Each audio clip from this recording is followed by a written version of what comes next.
नमस्कार, मैं हूं राकेश उपाध्याय। लाइव इंडिया में आपका स्वागत है। बात बीजेपी की सियासत अहम मोड़ पर आकर खड़ी हो गई है। 2014 की चुनावी जंग में जीत के लिए बीजेपी ने करो या मरो की तर्ज पर ऐलान कर दिया है। पार्टी ने मिशन 272 प्लस का नया नारा दिया है और सबसे अहम चुनावी एजेंडे की रंगत भी बदलने लगी है। पसमानदा मुसलमान अब मोदी की पसंद बन गए हैं। देखिए बीजेपी के चुनावी एजेंडे पर हमारी ये खास पेशकश।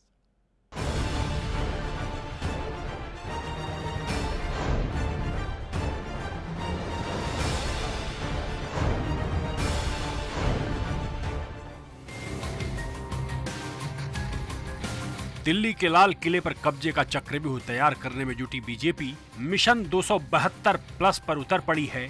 तरकश का कोई तीर शायद ही बचा है जिसका इस्तेमाल बीजेपी ने पहले चुनावों में नहीं किया और जो कुछ बचे ब्रह्मास्त्र हैं उन्हें भी 2014 की चुनावी जंग में आजमाने की तैयारी है।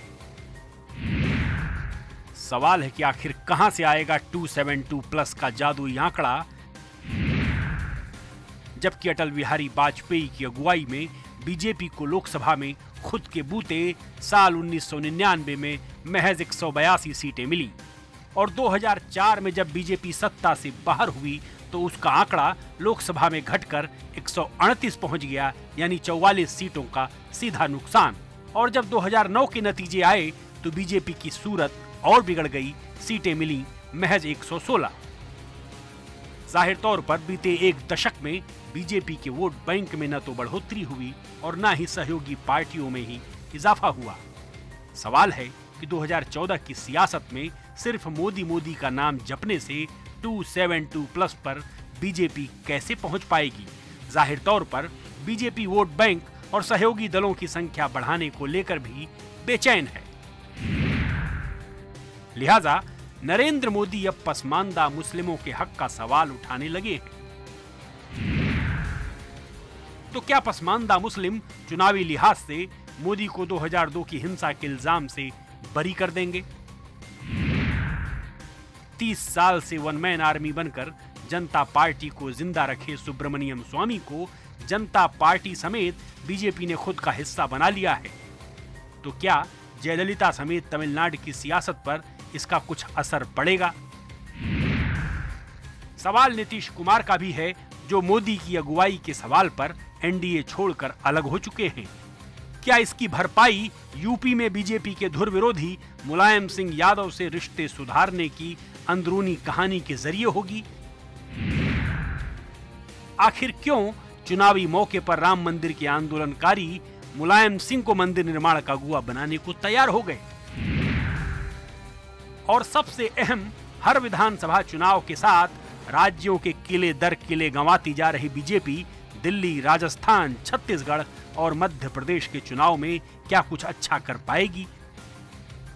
जाहिर तौर पर बीजेपी को अगर कुछ आसरा है तो कांग्रेस के खिलाफ एंटी इनकम्बेंसी और मोदी के करिश्मे का।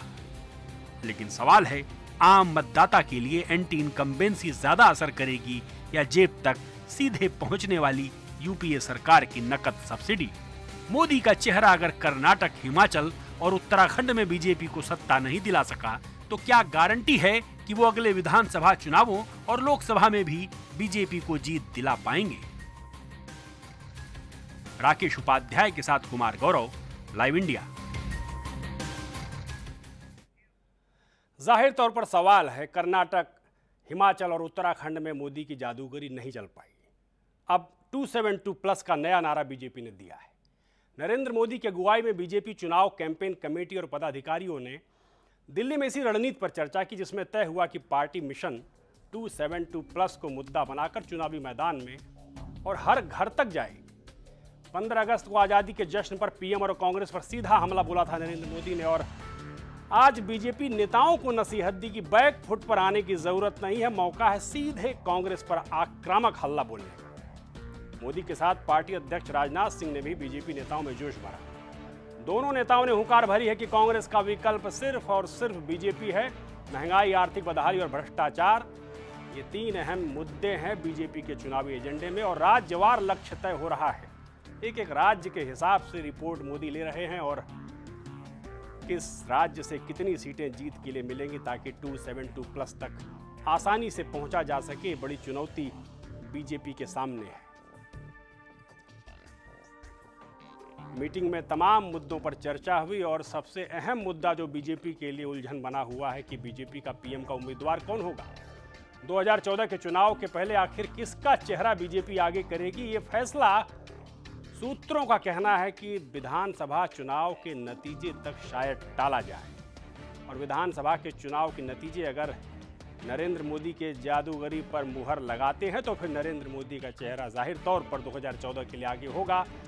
और अगर विधानसभा चुनाव में कहीं से कुछ कमजोरी सामने आती है और नतीजे लड़खड़ाते हैं, खास तौर पर मध्य प्रदेश, छत्तीसगढ़ जहां बीजेपी की सरकार है, और राजस्थान में वसुंधरा राजे कोशिश कर रही है वापसी की, और दिल्ली में जहां प्याज को लेकर बीजेपी और कांग्रेस आमने सामने हैं, सस्ता प्याज बेचने की होड़ मची है दिल्ली में।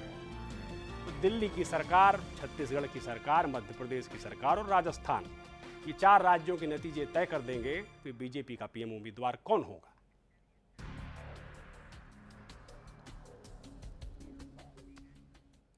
दिल्ली में बीजेपी चुनावी कैंपेन कमेटी और पदाधिकारियों की बैठक में 2014 की चुनावी रणनीति पर चर्चा हुई। मोदी और राजनाथ की अगुवाई में बीजेपी ने चुनावी मोर्चे के सारे बंदोबस्त की समीक्षा की और तय किया कि हर हाल में 272 यानी 272 का जादुई आंकड़ा पार करना है। हालांकि बीजेपी ने इस बात का खुलासा नहीं किया कि वो पीएम उम्मीदवारी की अनसुलझी गुत्थी कब तक सुलझा लेगी।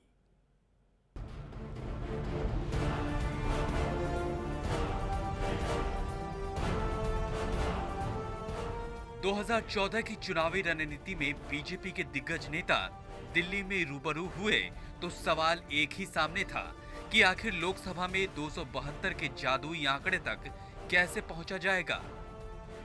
चुनावी कैंपेन कमेटी के अगुवा नरेंद्र मोदी ने मंत्र दिया कि सिर्फ और सिर्फ पुख्ता बूथ मैनेजमेंट ही जीत का अचूक सहारा है।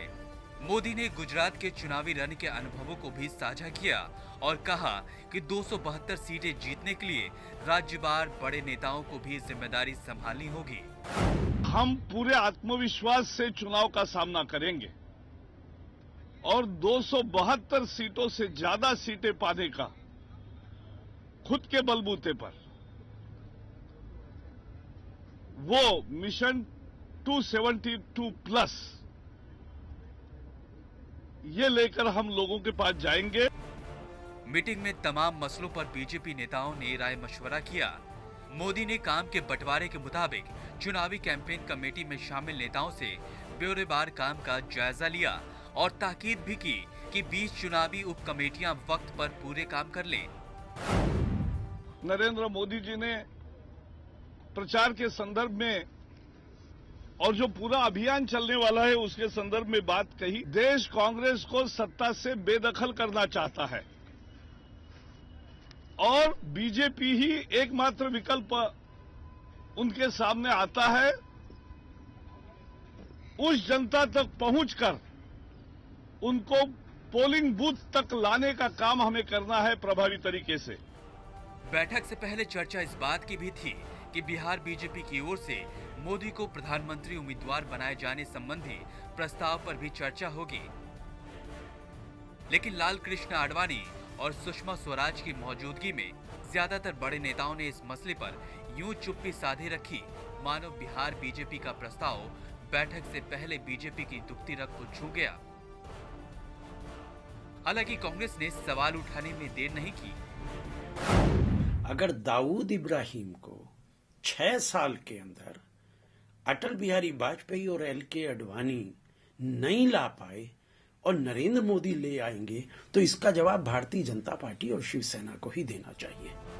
जाहिर तौर पर मोदी की पीएम उम्मीदवारी का मसला वो उलझा सवाल है जिस पर चुनाव से पहले बीजेपी को अंतिम फैसला करना है। जाहिर तौर पर फैसले से पहले मोदी की पीएम उम्मीदवारी पर बीजेपी के रणनीतिकार नफा नुकसान के सारे पेज पढ़ने में जुट गए हैं। राकेश उपाध्याय के साथ कुमार गौरव, लाइव इंडिया, दिल्ली। तो दिल्ली में बीजेपी चुनावी कैंपेन कमेटी और पदाधिकारियों की मीटिंग खत्म होने के बाद क्या कहा बीजेपी नेता शाहनवाज हुसैन ने, आपको सुनाते हैं। उत्साह के वातावरण के साथ हमारे कार्यकर्ता जो टास्क मिला है माननीय राष्ट्रीय अध्यक्ष जी का, राजनाथ सिंह जी का, हमारे सब नेतागण का, कैंपेन कमेटी के जो चेयरमैन हैं उन नरेंद्र भाई का, सुषमा जी का, जेटली जी का, वो संदेश तो लिया ही है। इसमें राज्यों के प्रतिनिधियों ने भी पूरी तरह से पार्टिसिपेट किया है। 272 मकसद है, ध्येय है कि लाल किला पर झंडा फहराने के लिए 272 का मंत्र है, उसके बाद प्लस भी है। राजनीति में जो पॉसिबल होता है, जब आप उम्मीद लगाते हैं, जब मेहनत करते हैं, परिश्रम करते हैं, तो 272 से भी बहुत आगे देश की जनता हमें पहुंचा सकती है। तो बगैर 272 के लाल किले पर तिरंगा फहराने का मकसद और ऐलान पूरा नहीं होगा बीजेपी का। वक्त एक छोटे से ब्रेक का। ब्रेक के बाद बात करेंगे इस ऐलान को पूरा करने के लिए नरेंद्र मोदी ने किस तरीके से पसमानदा मुस्लिम और मुलायम सिंह यादव को साधने की राजनीति शुरू की है।